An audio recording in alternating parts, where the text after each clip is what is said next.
Kanagumba kharana Village Volunteer Force Vvf Manipur ki Ming Sijinaduna lottery ama Sinnaba Touriba Asiga Village Volunteer Force Manipur ga karigumba hiram amattada Leinade haina Village Volunteer Force Manipur ki President Takhelambam Ramananda Meitei na phongdorakli hiram asiga Leinana Imphal East District ki mafam amada pangthokpa paugi mifam amada wafam asi phongdokladuna mahakna makhatana hai Vvf Manipur ki Ming Sijinaduna Vvf Manipur ki Ming chat thinabu hotnariba sengi mathakta logi oiba lokat fam thokpa thabak lokal agani ngasi executive committee area commander amadi advisor seng yaungna pangthokiba mifam na Vvf Manipur ki spokesperson oiramba yumnam zibanga karigumba hiram amatada leinadre haina warep laurei hayengdagi hogadoriba assembly session asida khulngakpa seng faba punba yaroi haiba warep logadabani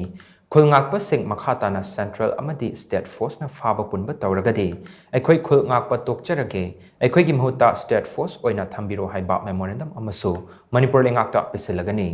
Vvf Manipur ki ngasi fauba Manipur miyamdagi nam haduna sel khaiba miyamda gen khanganba amata tawba leitri haina mahakna makhata ki Village Volunteer Force ki mamingda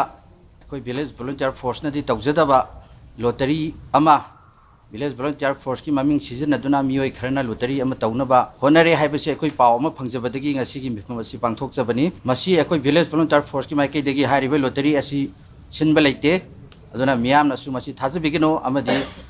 police ta report pibiu haibani chingba wafam si han boina thamjari aikoi khulngakpa sing bu hojik central force na amadi state force na phaba auraiba asi tawidana bagdamakta aikoi Manipur government da amadi opposition leader sing da aikoi memorandum amang asi pisinjagani loinana hana aikoi Village Volunteer Force ki spokesperson oiramba yumnam jiban haiba miyoi asisu aikoi ngasi phamkiba mifam na mahaka leinadre haiba wafam si lebak miyam da su khanganjari aduga loinana aikoi gi head office headquarter asi hana Kanchipur oirami amusung masi hojikti oidre aikoi matam gi matungina mafam singda aikoi phongdona aikoi mifam sathajai simakta aikoi gi office ni haiba hoji aikoi gi are palaite haiba wafam si thamjari